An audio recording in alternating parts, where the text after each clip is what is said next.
rescind it. Thank you very much. Thank you. So I don't know, I think John and Helen, you've been through this process before. Kristen, I'm not sure if you have. I'm a newbie. You're going to have to give me the rundown. So here's how this works. It's a group interview designed to help us decide who we're going to endorse in this race. I appreciate all of you, by the way, coming down on short notice. Thank you for setting this up. we are short on resources this year and had to decide at sort of the last second whether we were able to conduct these interviews, and we were. The way that these work is that we're going to be filming them for an audience that we like to joke is about 12 people. But it's a group conversation. We ask that you be polite to each other and not interrupt each other, but at the same time you are welcome to engage with each other. We cannot promise equal time.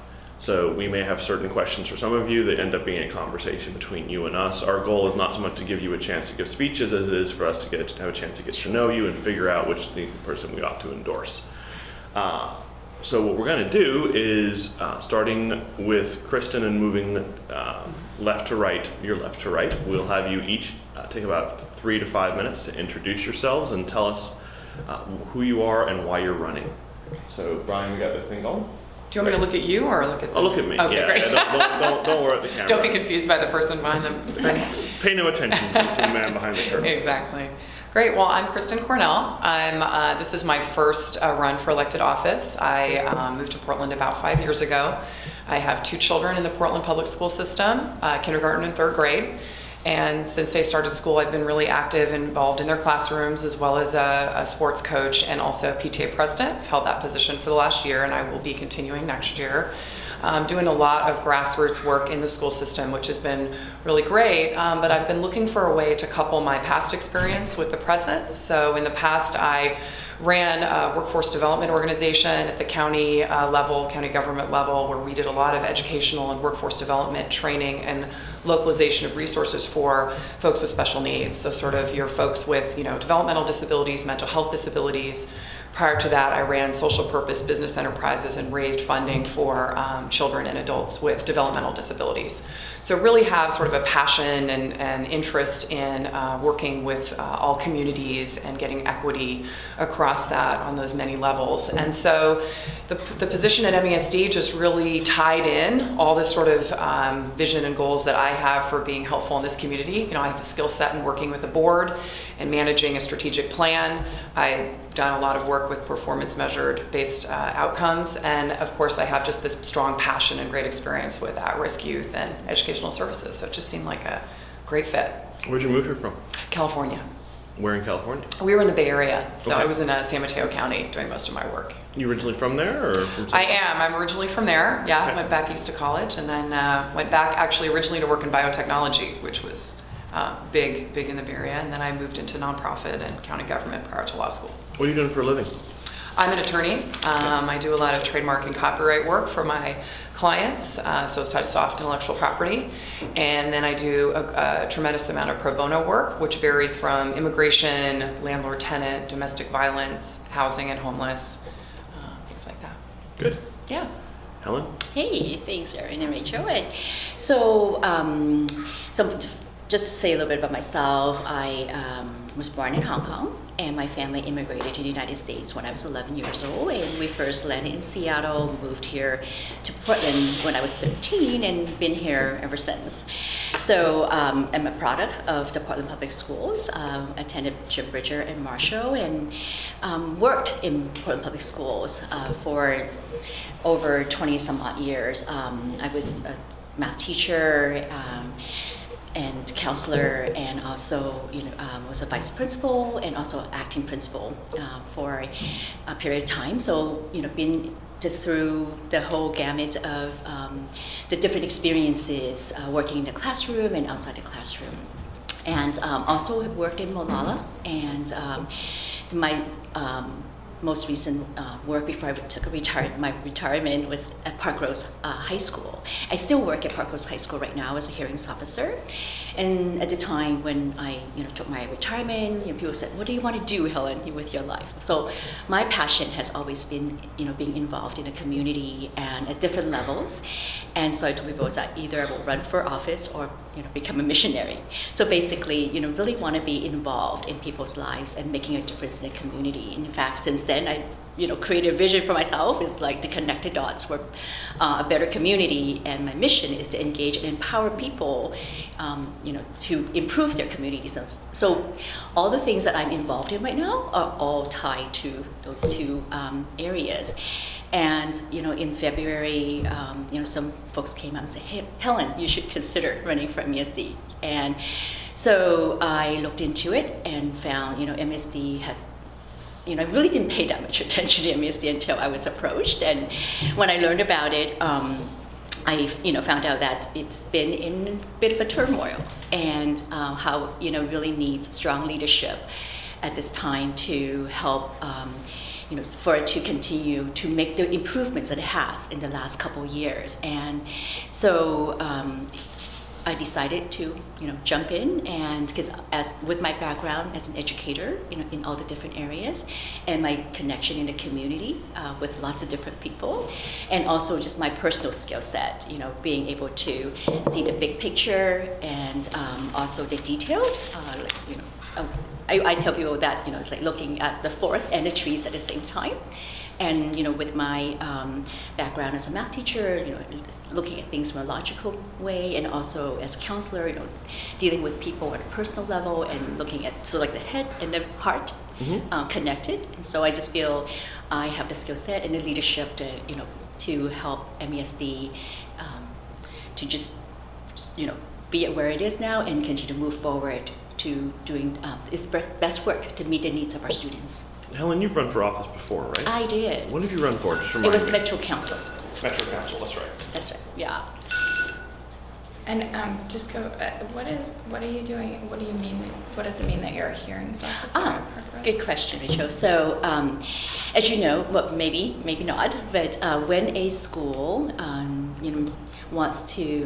when a student has, violated school policies to the point that they need to consider expelling a student, a hearing is conducted before that can be done. And so someone like myself is called in to conduct a hearing and make a determination whether a student should be expelled, or find a different route to serve the student, or have the student return to school under certain guidelines. And how often does the high school want to expel somebody?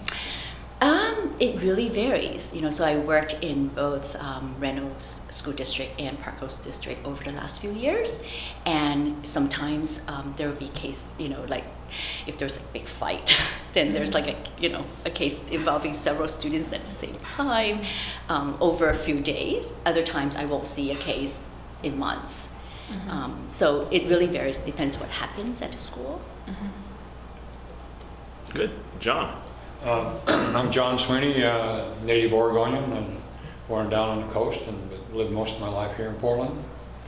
Lifelong public servant. I was with the Portland Parks for 33 years, and I finished my career as a park supervisor, managing parks. I had about 20 employees under me in the summer, and I was in the Army National Guard. Retired as a captain. My branch was ordnance, so most of my troops were mechanics. And the last 5 years, a nuclear, biological, and chemical warfare officer. And did a lot of civil affairs work, which was important. And educated in Portland schools. Of course, my dad was in the Army, so I finished at Kubasaki American High School in Okinawa. I was there 21 months, 13 days, and 2 hours. Arrived at 9 and left at 11. And I was on the... Does that mean you didn't like it there? That you Just before I started to go, things started to click for me, and then I got uprooted. And the only time I remember precise times are when I don't like it someplace.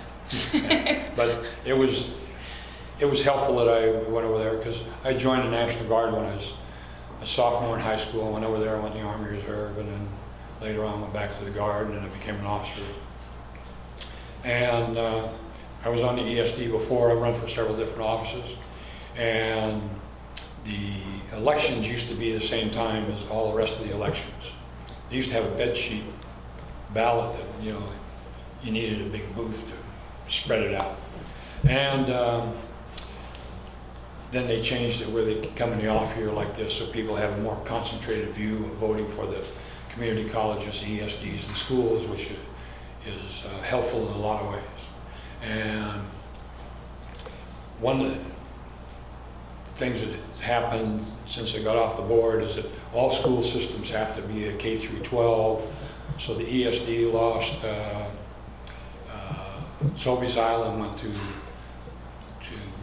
Scappoose, and Bonneville went to Hood River.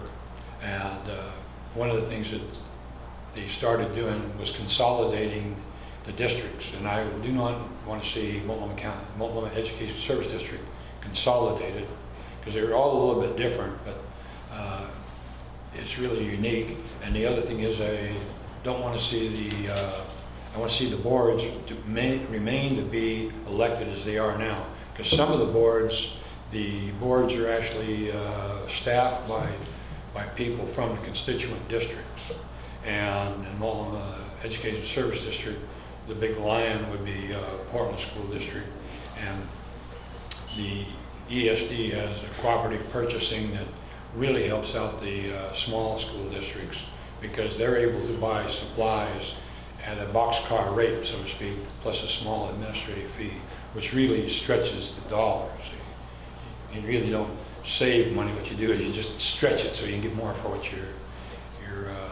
for the money that you have. Is there some conversation at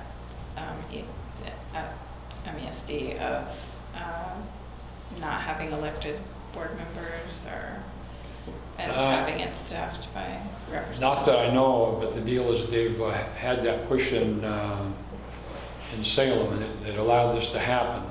And there's been a lot of people, they say, well, ESDs, what are they good for? I don't understand. Well, I had a couple friends that run for the ESD, and they got on the board, they're saying, I guess they run for a lark, and then once they got on, says, gee, this is really important. They have the outdoor school, and if you ever go to the outdoor school and you see those kids and the way their faces light up, it's money well spent. Then they have the teen moms and several other programs that are really good, and I've been to their graduations, and I emphasize to them the fact that you finished high school it's an achievement for you and achievement for us, because really high school is the key. Because you come out of high school, then you have the choice, do you go on to college or do you do something else? Or like in my case, I graduated high school and went on, and then later on I started at Portland Community College. And the thing is, because you're a high school graduate, you just start taking classes. If you're not a high school graduate, they're going to have you take classes that's going to cost you time and money. Just think, say you're in your mid-30s and you're going back to school, it figures you really want to spend a year or two spinning your wheels before you can really get started, as against spend that year or two where you're really towards your degree or certificate or whatever you're after. Got it. What years were you on the board before? 1979 to 1987. Okay, and why do you want to return right now? Well, I enjoyed it, and the fact that there is this two pushes through the legislature and about consolidation and having appointed boards rather than elected boards. Thank you. Thanks. And recently there's student stress is really a problem, and got a few ideas on it. Excellent. We'll return to that in a few minutes. Helen, what do you see as the most important role of MESD? What's the most important function that it serves? So right now, MSD provides services for children that are, for example, special ed is a big part of MSD.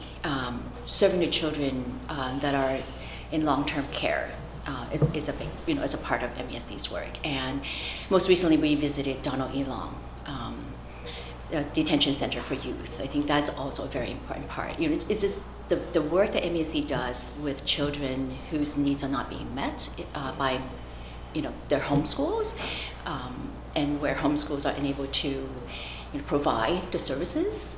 And so it's good for MSD to be able to have this consolidated, kind of like providing a regional service to these children. And I just recently visited Whitley School, where students are needing high functional life skills support. Like they have one-on-one services for the students there, and I'm just so touched by what the principal said to us. He says, what we do is we focus on the student's ability versus the disability. And as a hearings officer, I see students who come to the table because of lots of issues out of the student's control. Like a recent case I just heard, the student was returning because he violated his probation. And the school's ready to say, we really want the student out, expelled. But listening to what the student presented and what the parent presented, it was really not all in the student's control of what was going on. Rather, the parent was able to follow through with what was put in the plan for the student. So, we don't have any throwaway students or throwaway children in our society. We need to find a way to serve every one of our students and serve to the point where they could all, reach for the next milestone. And help them to keep incrementally making those baby steps so that they could also be a successful and contributing partner in our society. Okay. I have a question, actually. I saw that you were endorsed by the Park Rose superintendent. So how often have you not sided with the school system on an expulsion? I would say probably 80%, maybe even higher. 80% you say don't expel the student? Even higher. I haven't kept track, but I would probably say 90% of the time. So the superintendent nonetheless likes your work? And actually, here's what the reason why they asked me, because the superintendent knows me, because I worked in Park Rose as a staff under her, and she knows my philosophy, and she knows where I come from in terms of meeting the students' needs, and that's why they call me back to work. And you also notice I've been endorsed by the Portland Association of Teachers, and in the same vein. I really want to support our staff so that they could do good work, which in turn served our students. It's interesting because those are two groups you might think would hold a grudge against a hearings officer who's not getting kids out of school. Just to let you know, typically in a hearing, it's the parent, the student, and the school is represented. Well, this most recent hearing I conducted this week, at the end of the hearing, all three of them, were like, really happy with the decision I made. The parent and the student both came to give me a hug and love saying, really appreciate, I think she used the word awesome somewhere in there. And the staff was also very appreciated with the plan that we created, because when I make a decision, it's not like I say, here's what's going to happen, but instead I invite each one of them to say, how can we make this work for you? How can we help you, to stay in school and be able to be on track and, and make the difference that what we want to see. All right, same question for you. What's the most important thing this governmental body does? So for me, especially given the budget cuts that we're facing in education and sort of the current political climate, I think the MESD is going to be even more critical in terms of its role, because often with the first things to cut are usually the ancillary and support services that protect at-need children at risk and with special needs, and that's sort of the real focus of MESD. I mean, you look at the services they're providing, and as Helen was saying, they're really looking at sort of the at-risk youth with the most needs that are unable to operate in a general education environment. And so looking at how do you deliver, and I think John spoke to this, more cost-effective services to districts and allow them either a fee for service or a set up slots for particular children in advance to sort of leverage as much funding as you have. I think also, given the history of the board and the MESD, it's going to be very important to come together with perspectives of multiple constituencies to create equity across all communities. So I think really focusing, like we are sort of in the general education environment, at what are we doing for all the various communities and the various school districts that are component districts of the MESD, and are we providing adequate services in each of these areas? and making sure that the core staff that are delivering these services, which is 55% or more of the budget, is staff providing the one-to-one services with students, the nurses that are there in the school system providing these essential health services. I think it's really critical to look at those wraparound holistic services. So looking at what's going on in a child's lives, which often the MASD is touching. So it's not just necessarily about academics, but it's about housing and the situation of the families and how they're doing in terms of food security or food insecurity. And so the nurses and the special educators and the folks that are really on the front line that MASD supports, I think those are the key staff positions that can really help us identify what these needs are and create a strategic plan that really addresses these areas. So that's sort of the things that I've got, a lot of background in and that I would hope we could work on together. You mentioned equity. Is there a key failing of the system I think right now, or a key problem you see in that realm right now? I've been, like Helen and maybe John, I've been visiting a lot of the schools lately over the past few weeks. They've been giving us tours, which has been extremely incredible. I think Helen would agree, the amount of passion and dedication that the staff and principals have for this population. So I've actually been really impressed and motivated by the commitment to our kids and also the commitment to innovation, which is something I really want to utilize more effectively as it pertains to equity. So really looking at innovative ways to support children that may not be getting the support services that they really need. So an example is children of color who are predominantly in the incarcerated youth system, and as they come out and they're re-entering, and we have this problem with adults also. I did a lot of work with re-entry with youth and adults in the county system, and it's very difficult, right? Because you put kids where? You put them back to their neighborhood. Their families still have the same concerns, the same struggles. What support services are there to make sure that child is able to, if they're done school, move on to a career or post-secondary education, or move into an area where they're not going to go back to jail, basically. And that's something that the principal at Donald E. Long is really working on, grants that target these particular populations so that as they get out of school and they get out of the prison system or jail system, what is happening to support these kids? Because often they leave with no support. And so that's kind of the equity, is looking at these particular populations that I think can be ignored when you have budget issues. When you have budget issues, the first folks to cut constantly, when I was going up to the state to ask for money, it was constantly being cut for my most at-risk populations. And so it was trying to create, innovative education programs to help these individuals. Maybe to ask a question related to what I asked Helen, but a different way. Sure. To what extent are the home districts really failing kids and pushing them onto MESD?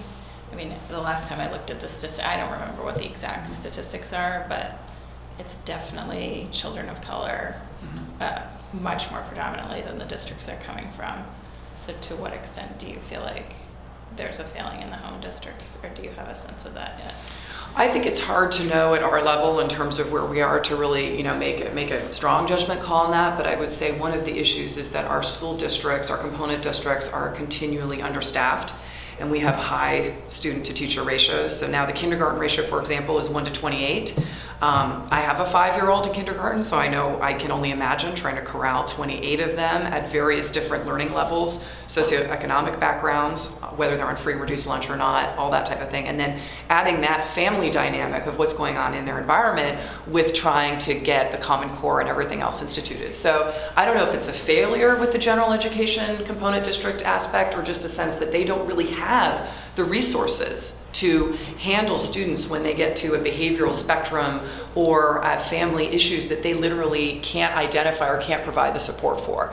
And I think that's why you see a higher incidence of children of color, because they're the ones that are more often on free and reduced lunch. They're more often coming from neighborhoods with housing insecurity or food insecurity. So what I'm trying to do, because that's the population that I've worked with for 20 years, is how do we, integrate what the MESD is doing really successfully, but make sure that it's put across these various areas so that we're achieving equity across communities that we may be doing our best at so far with what we have, but maybe there's innovative and other solutions that we can try to work on together with these districts to address the issues. John, going back to the same question, which is what do you see as the most important thing that MESD does? Well, I think it's the support services and the fact that through different things that they supply, such as the smaller school districts can't afford, say, a curriculum specialist, but collectively they can. So that helps them a lot by being able to update their curriculum and as time goes along, because they can get a curriculum specialist to help that school district that they normally can't afford on their own, and that is really important. And then they, like I said, the cooperative supplies, that saves them a lot of money and services. They used to have a zoo actually where they supplied animals to the different spots. In fact, I think one of the times they left a rat for the snake to eat, and the custodian turned the heat down, and the snake went into hibernation, and the rat ate the snake from the head down. And one of the things that they had was like law-related education, was the fact that to get people to find out, it pays to obey the law. And in fact, they were telling me that one of the kids went to the class to the law-related education, and he had a neighbor that, quote, went on business trips ever so often, unquote. Well, he comes down there and his neighbor was in jumpsuits, but found out every so often he got sent to jail, but he was telling all the neighbors that he was on a business trip. So it was kind of shocking. John, a follow-up that we're going to ask everybody as well. What do you see as the largest failing right now that needs to be corrected inside MESD? Well, they have a lot of personnel turbulence, and in other words, turnover, and I think a lot of that could be corrected by going to a promote from within. So the fact that people know that they can come in and they can move up the ladder, and rather than say that they can't have the job above them, but they hire somebody else, and then you have to train them. And I've been in that situation. I couldn't have that next job, but somebody comes in and I got to train them how to do it. So I think that would help and the personnel turbulence, because when you hire someone, they show up, they may have resumes out of this world. They walk on water without leaving ripples, but you find out that people that they're working for were so glad to see them go by. And generally, in some of the school districts, on a little bigger picture, is the NASS, the National Association of School Superintendents, because they come in and set up a program, and they're about 5-6 years, and then they move on, and another one comes in. So the deal is that they're always shuffling the deck. So that's the students and the teachers and the staff and all the things are basically, what's today's game? Is it poker or canastas? So. Got it. Helen, what do you see as the largest failing that needs to be corrected at MESD right now? So if I might answer that question from a different angle, as I mentioned earlier, that when I was asked to consider to run for MC, I looked into what was going on and realized that like what John said, they had a huge issue with relationships actually within the institution itself. So that needs to really, and that has been worked on since Sam Breyer came to be the superintendent, and since they elected a new board chair, Stephen Mark Bolden. They all helped to smooth that. So but I want to approach it from the angle of looking at the 3 areas I see as priorities, which one is the inclusive, cultural inclusive programming. As Kristen mentioned earlier, and I was reading also in the board minutes where Helen Zoo, one of the schools that MESD runs, it has 72% of the students at Helen Zoo are children of color. And so, knowing that, personally as an educator, there are 3 R's that I feel is most important in education. 1 is relationships, 2 is rigor, and the number 3 is relevance. So it's important for students to see themselves in what they're learning. That's the inclusive, culturally inclusive programming that I'm talking about. And then secondly is having success metrics. So I know, as Kristen mentioned, MESD is going through a process of strategic planning right now, which is good because I think it's important that, no matter where you are in life, it's good to have goals and visions and figuring out how to arrive at them. And so having success metrics would be helpful for MESD to know whether it's achieving the goals it's set, and also getting the component districts, to let MESD know whether they're meeting their needs in terms of services. And then lastly, is heightening the visibility of MESD. As John mentioned earlier, hardly people don't really know, and and right now, MESD does have, in a way, a reputation that is not so good. In fact, we know that component districts also have perhaps a not so good perspective, on MESD, and so it's important that MESD bring up this visibility in both locally in the county as well as in Salem. And I know this past Wednesday, MESD went to Salem for Legislative Day and to really help the lawmakers in Salem understand the work of MESD. So I think that's also a very important piece.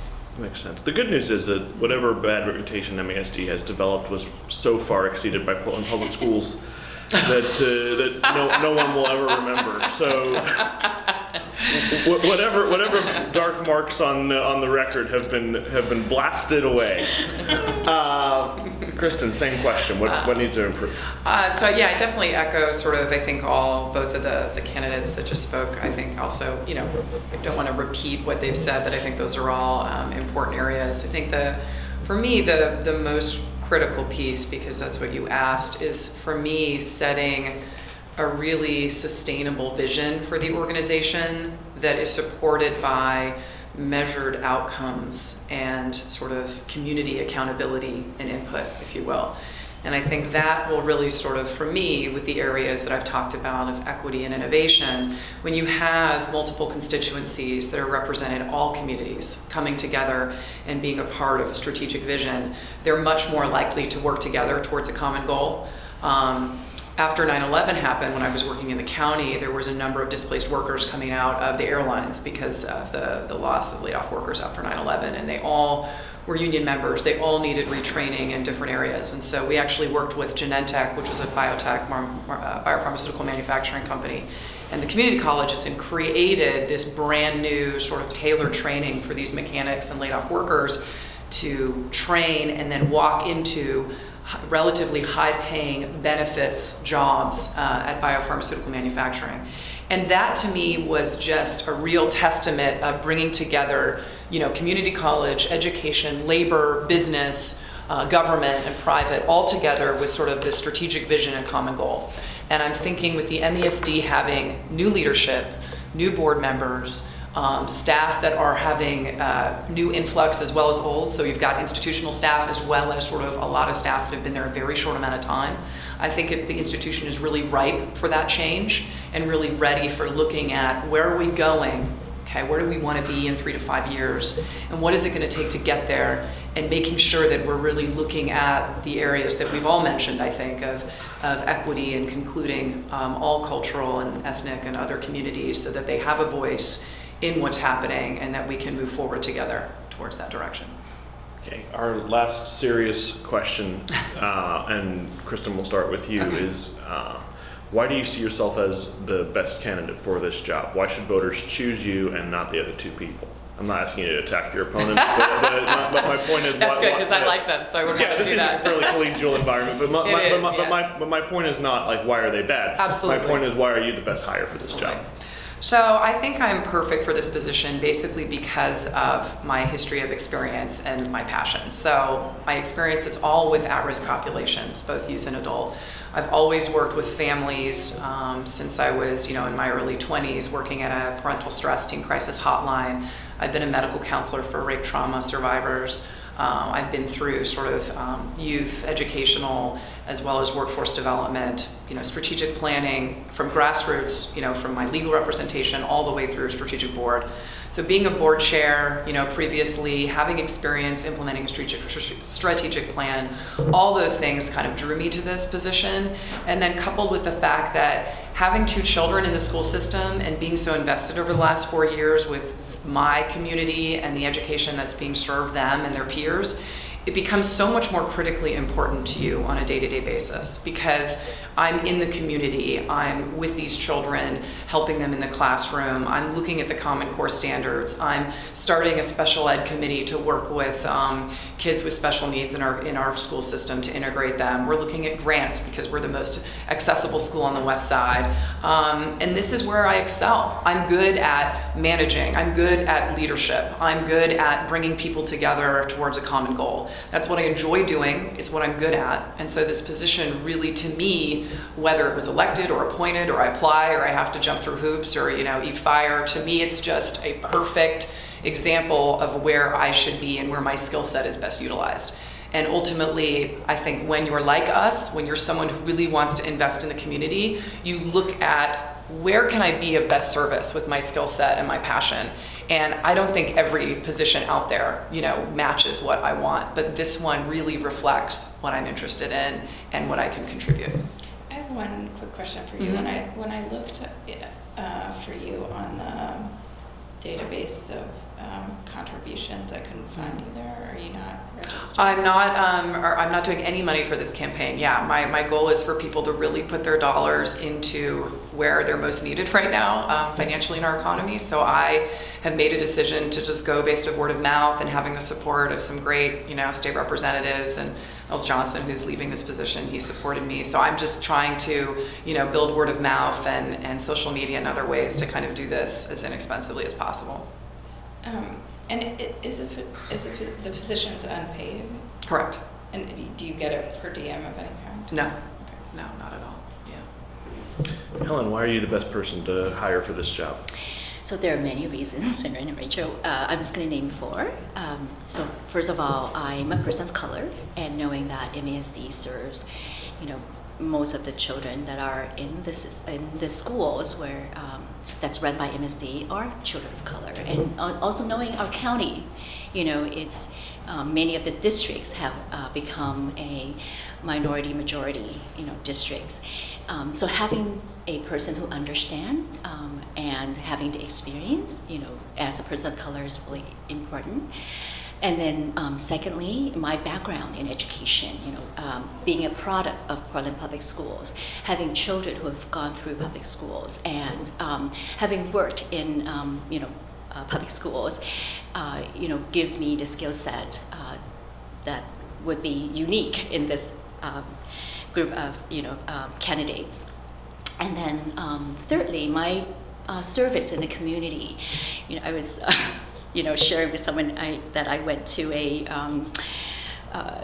awards luncheon yesterday for the Ageless Awards, where they awarded 3 elders who've just given their lives, to the community, and one of them was Margaret Carter, Senator Margaret Carter, and the person I was talking to, he says, Helen, one day you're going to be in that, and I'm just chuckling because I think it's a compliment, because literally, I've served probably on 12 different boards, and I'm chair for several of them. I run a youth leadership conference. I'm chair of Old Town Chinatown Community Association. I chair a Big Village coalition, which is to reduce harmful effects of drug and alcohol in young people. And I do all this is because I really care, and I want to see connecting the dots, for our children. So through these services, though, I have been able to make connections with people that have otherwise probably would not have been able to make.